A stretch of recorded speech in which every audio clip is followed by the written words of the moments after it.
자, 이제 다음은요, 보험료가 납입 가능한가? 여러분들이 내시는 보험료가 가계 형편상 납입이 가능한 수준인가? 이걸 좀 한번 보도록 하겠습니다. 첫 번째요, 보험료 부담 수준 및 납입 방식에 대해서 한번 보겠습니다. 자, 여러분들 보험료의 부담 수준, 여러분들의 가정의 수입에 얼마 정도가 적정하다고 생각하십니까? 이제 보통 보험 전문가들이 얘기하는 내용은요, 한 7%에서 10% 정도가 적당하다. 예를 들어 우리 가정의 수입이 한 300만 원 정도 된다. 10%면 얼마가 될까요? 그러면 30만 원 정도가 되겠죠. 또 7% 정도면 21만 원이니까 20만 원 정도가 되겠죠. 그러니까 여러분들이 보험을 저축처럼 생각하지 마시고 비용처럼 생각할 필요가 있다고 말씀드렸지 않습니까? 그래서 이 보험은 위험을 보장받는 거다. 그래서 이거는 만약에 내가 이 보험 납입 기간 그리고 보장 기간 동안에 위험이 없었으면 이건 없어지는 돈이다. 즉 비용이다 라고 쉽게 생각하시고 이걸 너무 지나치지 않도록 가입하는 게 좋겠다. 그런 내용입니다. 그래서 가능하면 여러분들 수입의 10% 이내를 유지하는 게 좋겠다 라는 얘기고요.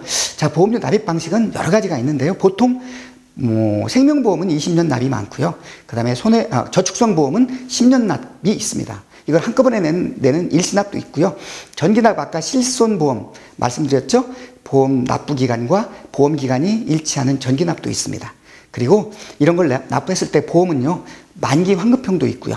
즉 내가 보험기간 동안에 위험이 없었다 하더라도 만기가 되면 그동안 낸 그 보험료를 돌려받는 걸 만기 환급형이라고 말씀드렸죠. 만기 환급형도 있고요. 내가 그 보험기간 동안에 보장을 받지 못했다 하더라도 보험기간이 만기가 되면 내가 돌려받지 못하는 게 바로 순수 보장형이 있다. 그러면 만기 환급형이 좋지 않겠냐? 뒤에 이제 설명드리겠습니다만 이 보험료에서 차이가 있다는 거, 이건 이제 염두에 두시면 됩니다. 그 다음에 갱신형과 비갱신형이 있는데, 갱신형은 앞에 말씀드렸습니다만 실비보험 같은 경우를 예를 들 수 있는데요. 처음에 금액은 작지만 매년 갱신돼서 보험료가 올라가다 보니까 시간이 갈수록 금액이 커지는 그런 이제 또 보험이고, 비갱신형은 그 보험료 자체는 처음부터 끝까지 똑같은 금액을 납부하게 되지만 처음부터 내는 금액이 좀 큰 금액으로 시작할 수 있다. 이런 차이가 있다는 거 이해하시면 될 것 같습니다. 자, 보험료 납입 방식에 대해서 설명을 드리겠습니다. 만기 환급형과 순수 보장형, 아까 말씀드렸죠. 자, 만기 환급형이라는 건 뭐냐면 부가보험료, 위험보험료, 저축보험료가 다 포함된 겁니다. 즉 부가보험료라고 하는 것은 이 보험을 운영하는 데 들어가는 비용이 이제 부가보험료입니다. 이거에다가 여러분들의 그 위험을 보장해 주는 게 바로 위험보험료입니다. 그리고 저축보험료가 있는데요. 이거는 만약에 위험기간에 그런 위험이 없었을 때, 보험금이 지급이 안 됐을 때 여러분들이 만기가 돼서 냈던 보험료를 돌려받는, 이게 바로 이제 저축보험료가 적립이 돼서 그런 역할을 하는 거예요. 그래서 이렇게 부가보험료, 위험보험료, 저축보험료가 총망라되어 있는 게 바로 만기 환급형이다. 그래서 보험료가 이 세 가지를 포괄하고 있다. 이에 반해서 순수보장형은 뭐냐? 이 세 가지 중에서 이 저축보험료, 즉 만기에 돌려받기 위해서 적립하는 이 저축보험료가 빠진 겁니다. 이게 없어요.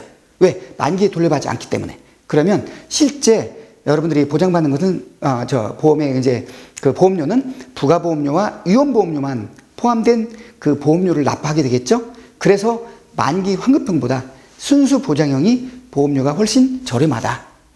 그래서 여러분들이 잘 판단하시는 거예요. 내가 그래도 위험이 없어서 위험 보장 기간에 보험금을 받지 못했다 하더라도 그래도 내가 납부한 돈은 만기에 돌려받겠다 그러면 보험료가 비싸도 만기 환급형을 신청하시는 거고요. 내가 만기 환급 위험 기간 동안에 보험금을 위험이 없어서 보험금을 돌려받지 못한다 하더라도 차라리 보험료를 적게 내고 내가 그냥 순수 보장형으로 하겠다. 그렇게 할 수 있다. 이건 여러분들이 선택하시면 된다. 다음으로는 보험료 납입 방식이에요. 비갱신형과 갱신형이 있는데요. 아까 말씀드렸죠?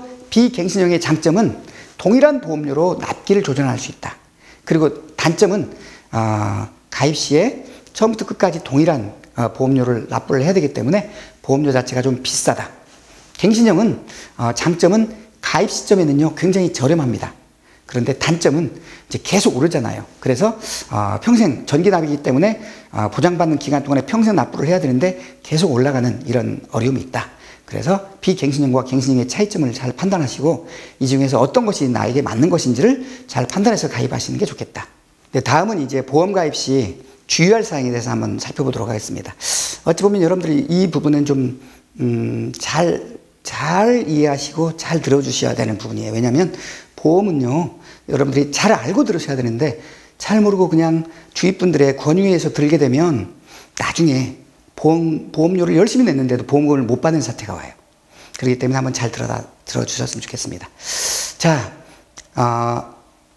보험은요, 여러분들 공보험과 사보험이 있다고 제가 아까 말씀을 드렸어요. 공보험은 국민연금과 같이 4대 보험이 있다고 말씀드렸고요. 사보험은 보험회사에서 운영하는 보험이라고 말씀드렸어요. 이 차이가 있어요.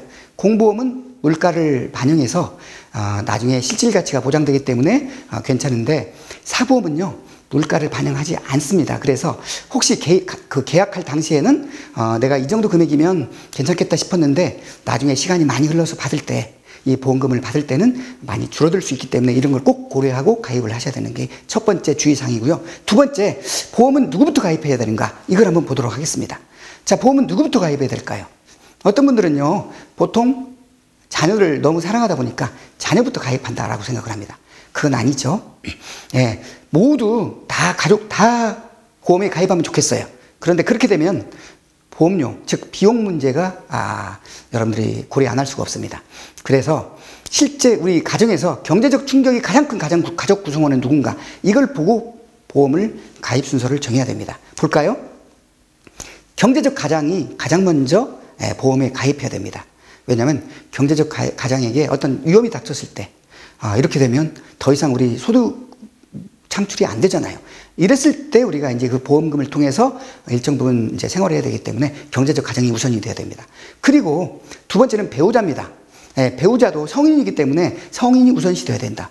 보통 자녀를 사랑하는 마음에서 자녀들을 먼저 들어주려고 하는데 자녀들에게는 아무래도 성인들에 비해서 위험의 정도나 그 빈도수가 적을 수밖에 없어요. 그래서 자녀는 그 3순위로 이렇게 해줘야 된다. 이런 순위로 의해서 가입을 해야 된다는 걸 꼭 기억해 주셨으면 좋겠습니다. 보험 가입 시에 꼭 잊지 말아야 할 사항이 있습니다. 여러분들 3대 권리라고 합니다. 보험에도 내가 권리를 행사할 수 있는 게 있어? 3가지나 있습니다. 잘 들어보시고 이걸 이제 유용하게 활용하시면 좋을 것 같습니다. 첫 번째입니다. 청약 철회권이라는 게 있습니다. 내가 보험 계약을 했습니다. 그런데 아무리 생각해도 이 보험료가 너무 부담이 커서 내가 이 오랜 기간 이 보험을 유지하기가 어려울 것 같아요. 그래서 며칠을 생각하다가 이 보험을 좀 철회하고 싶다라는 생각이 들 수 있습니다. 가능할까요? 네, 가능합니다. 그런데 기한이 있죠. 언제까지 가능할까요? 예, 이제 보험 계약을 청약서를 작성했으면 청약서를 작성한 날로부터 1개월입니다. 한 달 이내에 철회할 수 있습니다. 또는 청약을 했더니 나중에 보험증권이 여러분들 앞으로 왔어요. 이 보험증권을 받은 날로부터 15일 이내에 철회할 수가 있다 이 말입니다. 그래서 여러분들이 혹시 보험 계약을 해놓고 정말 너무 이 부담이 되는 계약인데 그리고 내가 장기간 하기 어려워서 힘들 텐데 어떻게 하나 고민이 되신다면 일단 청약 철회권을 활용해서 청약 철회를 할 수 있다. 네, 또 보험 가입 시 잊지 말아야 할 3대 권리 중에 두 번째입니다. 계약 취소권이라고 합니다. 자, 계약 취소권은 여러분들이 보험 계약을 체결하고도요 취소할 수 있는 권리를 말합니다. 어떤 경우냐, 이 계약상에 중대한 하자가 있는 경우가 해당되는데요. 첫 번째는 여러분들이 계약을 체결하면 설계사나 보험사로부터 약관이나 청약서 구본을 받도록 되어 있는데요. 그걸 받지 못했을 경우입니다. 이럴 때는 여러분들 계약을 취소할 수 있습니다. 계약 취소할 수 있는 두 번째는요, 그 약관에 보면 중요한 사항이 있거든요. 이 중요한 내용에 대해서 설명을 받지 못했을 때 이것도 중대한 하자로 돼서 취소할 수 있습니다. 세 번째는요, 계약서에는 분명한 게 여러분 자필 서명이 들어가야 됩니다. 그런데 그 자필 서명을 받지 하지 않았을 때 그럴 경우에도 계약을 취소할 수 있다. 이런 경우는 3개월 이내에 여러분들이 계약을 취소할 수 있고요. 또 그동안 첫 달, 두 번째 달 보험료를 냈다. 그러면 이 보험료와 이자를 포함해서도 돌려받을 수가 있다. 이게 두 번째입니다. 세 번째는 보험 계약 부활권이라는 게 있습니다. 여러분들이 보험료는요, 약속이기 때문에 매달 꼬박꼬박 연체하지 않고 납부를 해야 됩니다. 그런데 형편상 보험료를 제때 못 냈어요. 이게 첫 달 못 냈습니다. 두 번째 달 못 냈습니다. 이렇게 두 달 체납이 되면, 연체를 하면 계약이 실효가 됩니다. 실효가 되면 계약이 이제 해지가 된다는 거죠. 이랬을 때 보험사에서는 계약이 실효가 됐으니까 그 해약 환급금 돌려받으셨습니까? 하고 연락이 와요. 이걸 털컥 받아버리면 보험 계약을 부활할 수 없어요. 연락이 왔을 때, 제가 여러 가지 사정상 보험료를 제때 못 냈는데요. 제가 다시 이건 부활시키려고 하니까 나중에 좀 형편이 되면 되겠습니다. 계약, 해지 환급금 받지 않겠습니다. 하면요, 여러분들이 나중에라도, 계약 부활을 할 수 있어요. 그런데 이 계약 부활이 2016년 4월 1일 이전에는 2년이었고요. 2016년 4월 1일 이후에는 3년으로 변경이 됐습니다. 그래서 여러분들이 3년 이내에 그동안 밀렸던 개월수의 보험료, 그리고 이제 이자는 포함해야 되겠죠. 이자 포함해서 납부를 하시면 보험 계약이 다시 실효된 상태에서 부활이 된다. 그래서 이런 권리가 있기 때문에 여러분들이 이런 권리를 잘 활용하시면 좋을 것 같습니다. 지금까지는 권리에 대해서 말씀드렸어요. 그런데 잊지 말아야 할 또 하나가 있습니다. 3대 의무예요. 의무. 이게 더 중요합니다. 왜냐하면 이 의무를 지키지 않으면요, 나중에 보험료 열심히 냈는데도 보험금을 받지 못하는 사태가 올 수 있어요. 첫 번째가 고지 의무입니다. 자, 여러분들이 보험 계약을 하려고 하면요, 이제 계약서상에 보면 이 고지 내용에 대한 것들을 설문으로 받고 있습니다. 예를 들어 3개월 이내에 병원을 이용해서 이러한 진찰을 받은 적이 있느냐, 또는 1년 이내에 병원을 방문해서 이러이러한 진찰을 받은 적이 있느냐, 또는 5년 이내에 병원을 방문해서 수술을 했거나 이러이러한 진찰을 받은 적, 이런 것들이 있거든요. 거기에 정확히 답을 해줘야 된다는 얘기예요. 내가 분명히 수술을 받거나 또는 입원해서 진찰을 받은 사실이 있는데 아니요라고, 얘가 아니고 아니요라고 체크를 했어요. 그거 나중에 다 병원 기록이 있기 때문에 확인이 됩니다. 이때는요, 나중에 이제 여러분들이 그런 사태로 인해 가지고 그 보험금이 지급돼야 될 경우가 발생하면 보험사는요, 고지 의무 위반으로 해가지고 보험금을 지급하지 않을 수 있다는 거죠. 그렇기 때문에 사실대로 솔직하게 체크를, 그 고지 의무를 해줘야 된다. 두 번째, 통지 의무. 어찌 보면 이게 더 중요할 수 있습니다. 왜냐하면 통지 의무는, 이 고지 의무는 계약 전에 이제 여러분들의 의무사항인데요. 통지 의무는 계약 후의 의무사항이라고 볼 수 있습니다. 즉, 내가 사무직에 근무하다가 보험을 가입을 했습니다. 그런데 그 직장을 그만두고요, 나와서 조금 업무적으로 위험한 그런 직무를 맡게 됐어요. 집에서만 왔다 갔다 자동차 운전을 했어요. 그래서 직업적으로 하지 않았는데 내가 퇴직하고 택시회사에 취업했어요. 이 택시회사의 운전은 직업적인 운전이잖아요. 그러면 이 위험의 정도가 달라요. 또 내가 사무직에 근무하다가 나와서 어떤 화학회사 또는 어떤 그 건설회사의 위험성이 있는 그런 쪽에 가서 일을 하게 됐다. 그러면 아무래도 위험 발생 요인이 크거든요. 그러면 이런 걸 그 즉시 바로 보험회사에다가 알려주셔야 됩니다. 그러면 보험회사가 확인해서 위험이 증가했기 때문에 보험료를 좀 더 부담을 해야 됩니다라고 해서 유지를 해주거나 아니면 보험을 해약하는 경우가 발생할 수 있거든요. 이렇게 하더라도 해야지, 그걸 만약에 통지를 안 했어요. 그런데 사고가 났어요. 그러면 보험회사에서는 전에 이렇게 그 직장에서 근무하는 셀러리맨으로 알고 이렇게 계약을 체결했는데 이런 위험 직종에 근무하다가 사고가 났기 때문에 이거는 우리가 알지 못했던 사항이다. 그래서 통지 의무 위반이기 때문에 보험금 지급할 수 없다. 이렇게 나오면 여러분들이 보험금을 지급 못하는 결과가 나올 수 있다는 얘기죠. 그렇기 때문에 통지 의무도 고지 의무 못지않게 중요하다. 세 번째는 자필 서명입니다. 여러분들이 계약할 때요, 꼭 자필 서명을 하도록 돼 있어요. 이거를 그냥 설계사나 보험회사에다가 내 대신 좀 해주세요, 이렇게 가면 안 된다는 거예요. 이거 나중에 자필 서명이 아닌 상태로 계약이 돼버리면 혹시라도 위험이 있을 때 보험금 지급받지 못하는 경우가 발생할 수 있어요. 그래서 이 3대 의무도 꼭 지켜야 된다. 자, 계약상 또 이제 보험 가입 시 또 조심해야 될 게 있습니다. 아까워도 정리해야 될 보험입니다. 변액 유니버설 보험, 제가 앞에 설명을 드렸는데요. 이 변액 유니버설 보험은요, 여러분들이 낸 보험료를 투자금으로 사용할 수 있어요. 그렇기 때문에 장기로 가야 된다고 보여집니다. 즉, 단기 목적인 변액 유니버설 보험에 가입한 경우는 조금 아무래도 위험할 수 있습니다. 즉 여러분들이 가입한 그 보험금을 다 찾지 못하는 경우도 있을 수 있거든요.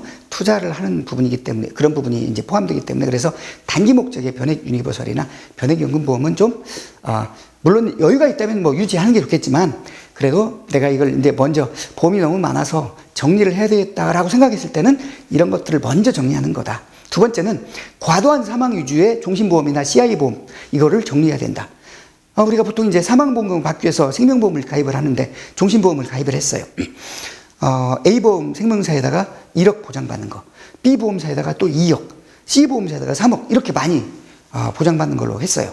물론 그러다가 조기 사망을 하면 여러분들이 좀 도움이 되겠지만 그렇지 않고 정말 이 보험료 때문에 그러면 이제 그 보험 금액은 보험 그 보장받는 그 금액이 크면 보험료도 커지거든요. 이것 때문에 여러분들 생활이 어려워질 수 있다는 얘기죠. 보험료 때문에 힘들어질 수 있기 때문에 이러한 과도한 사망 위주의 종신보험은 좀 지양하는 게 좋겠다. CI보험도 가급적 여러분들이 중대한이라고 하는 이 질병의 성격을 잘 이해하신 분들만 가입하시고 그렇지 않은 경우라면 조금 가입되어 있는 거라 하더라도 정리를 할 수 있는 게 좋겠다. 다음은 불필요한 중복보장 상품을 정리해야 될 대상 세 번째로 올렸습니다. 즉 실손보험 같은 경우 여러분들 아시죠? 아까 뭐라고 했죠? 실제 발생한 손해에 대해서만 보장을 한다고 그랬어요. 그런데 실손보험을 모르고 A 손해보험사에도 가입하고 B 손해보험사에도 가입을 했어요. 그런데 실제 이제 비급여가 발생을 했을 때 A 손해보험사, B 손해보험사 따로따로 받는 게 아니라 실제 발생한 손해 금액에 대해서만 합산해서 같이 받기 때문에 중복해서 보장을 받을 수 없다는 거예요. 그렇기 때문에 이런 경우는 둘 중에 하나의 손해보험사 상품은 해지하는 게 좋겠다. 이런 내용입니다. 유지하는 것이 훨씬 좋은 것도 있어요. 유지하는 게 좋은 거. 어떤 걸까요? 고정금리형 연금상품이 있습니다. 고정금리형 저축상품. 오래전에는 이제 금리가 높았습니다. 지금은 금리가 많이 낮아져 있지만요. 그때 높았던 금리를 보장하도록 되어 있는 그런 연금이나 저축상품은 그대로 유지하는 게 좋겠다는 얘기입니다. 그래야 많은 금액을 받기 때문에. 두 번째는 10년 이전 암보험 그리고 질병보험을 가입했다. 그러면 이런 보험들은요 어려워도 좀 힘들어도 계속 유지해 나가는 게 좋겠다. 왜냐하면 10년 전에 암보장이나 질병보장을 한 이 보험들은요 현재 지금 출시되어 있는 그 보험보다도 훨씬 보장의 조건이 좋습니다. 그래서 가능하면 10년 전 그 가입한 암보험이나 질병보험은 유지하는 게 좋겠다. 세 번째는요 일반 상해의료비 담보상품이 있어요. 여러분들이 이제 그 보험은요 위험을 보장받는 거라고 했잖아요. 그 상해는 어느 경우에 생길지 모릅니다. 그래서 가능하면 이 상해의료비를 그 담보한 상품들은 유지하는 게 도움이 되겠다. 네 번째는요 2009년도 10월 이전에 의료실비입니다. 2009년 10월 이전 의료실비는 보장을 다 해줬어요. 즉 지금은요 80% 보장, 90% 보장 이렇게 본인 부담금을 10% 또는 20% 이상 또는 이제 조건에 따라서는 좀 더 다른 이제 그 보험료를 조정함에 따라서는 그 보장받는 그 내용들이 많이 달라지고 있거든요. 그런데 2009년 10월 이전에는요 다 보장받도록 돼 있었어요. 그래서 이 2009년 10월 이전에 가입된 실손의료비 보험은요 그대로 유지하는 게 더 효과적이다, 더 좋은 내용이기 때문에 이렇게 말씀드리겠습니다. 그리고 여러분들이 이제 보험을 내용을 보면요 질병 입원 일당 5만 원 이상 이렇게 돼 있는 경우가 있고요 3만 원 이상, 2만 원 이상 이렇게 돼 있거든요. 질병 입원 일당 5만 원 이상 이렇게 이제 보장이 돼 있는 그런 보험은 계속 가지고 가는 게 좋습니다. 조건이 좋은 거라고 보여집니다. 지금보다는. 그래서 이런 것들은 그냥 유지하고 좀 어려워도 유지하고 계속 가지고 가는 것이 좋다. 자, 이제 보험에 대한 이제 총괄입니다. 마지막인데요. 여러분들이 보험이라고 하는 게 제가 필요성이 뭐라고 그랬어요? 위험을 보장하는 거라고 그랬잖아요. 뭐 위험에 대해서 큰 어려움이 없으면 뭐 보험을 들지 않아도 돼요. 근데 우리가 살다 보면요 작은 위험은 큰 문제가 없는데 큰 위험이 닥쳤을 때 암에 걸렸는데 한 3천만 원 이상 5천만 원 이렇게 비용이 든대요. 그런데 내가 지금 가지고 있는 돈이 하나도 없어요. 물론 요즘에는 이제 건강보험제도가 잘 발달이 돼서 건강보험에서 등록을 하면요 암 환자들 5%만 본인부담금 내면 됩니다. 그런데 아까 말씀드렸듯이 진단금이 나오잖아요. 내가 안 걸리면, 가정이 안 걸리면 일을 못하게 됐을 때 그래도 당분간 생활해야 되는데 이런 것들이 보장되는 게 이제 암 보장의 진단금이거든요. 이런 것들이 보장되어 있으면 좀 마음에 든든할 수 있거든요. 그래서 이런 것들을 우리가 보장받기 위해서 보험을 드는 거란 말이에요. 그래서 이 걱정을 덜어주는 게 바로 보험이기 때문에 이 보험을 설계를 해야 되는데 우리 집에 맞는 보험을 들어라. 이게 크게 제가 볼 때 리모델링 4가지라고 볼 수 있습니다. 첫 번째는 뭐냐면 보험 대상 우선순위를 정하라. 아까 말씀드렸죠? 어떤 순위로 가입해야 된다고 그랬죠? 경제적 가장, 배우자, 그리고 자녀 순으로, 자녀 순, 이렇게 이제 우선순위를 정해서 가입하는 게 첫 번째입니다. 두 번째는 소득 대비 보험료 납부입니다. 즉, 내 소득 대비 보험료 납부는 어느 정도가 필요하다고 그랬죠? 약 10%, 7%부터 10% 정도만 보험료로 낼 수 있을 정도로 우리가 설계를 해야 됩니다. 내 소득 대비 20%, 30% 돼버리면요, 여러분들이 생활하는데 이 보험료 때문에 저축도 안 되지, 또 굉장히 어려움을 느낄 수 있어요. 막 보험료를 못 내서 전전긍긍해야 되는 그런 사태도 오기 때문에 소득 대비 보험료가 납부 가능한 수준 정도로 그렇게 운영을 해야 된다. 세 번째는요, 보장 범위의 균형을 맞춰야 됩니다. 보장 범위는 약관에 나와 있는데, 그래서 약관을 보면서 꼼꼼히 여러분들 확인할 필요가 있습니다. 즉, 지금 우리나라의 그 사망 순위가 어떻게 된다고 그랬죠? 1순위가 암이죠. 암으로 사망하기 때문에 이런 것들은 기본적으로 보장받았으면 좋겠고요. 두 번째는 심혈관계 질환입니다. 그런데 심혈관계 질환에 보면요, 어떤 보험을 보면 그냥 뭉뚱그려서 이제 그냥 협심증 이렇게 하나만 이렇게 돼 있는 게 있어요. 이렇게 돼 있는 것보다 허혈성 심혈관 질환 이런 거 이렇게 좀 다양하게 좀 포괄적으로 해놓은 거, 이런 식으로 좀 보장되어 있는 게 더 좋습니다.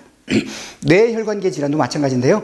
그냥 뇌출혈 이렇게만 돼 있는 것보다도 전반적으로 뇌혈관 질환을 보장해 주는 거, 이런 것들이 보장 범위를 넓혀주기 때문에 좋다. 그래서 보험은 암, 그다음에 심혈관계 질환, 뇌혈관계 질환 이런 것들 기본적으로 좀 보장되는 게 좋겠고요.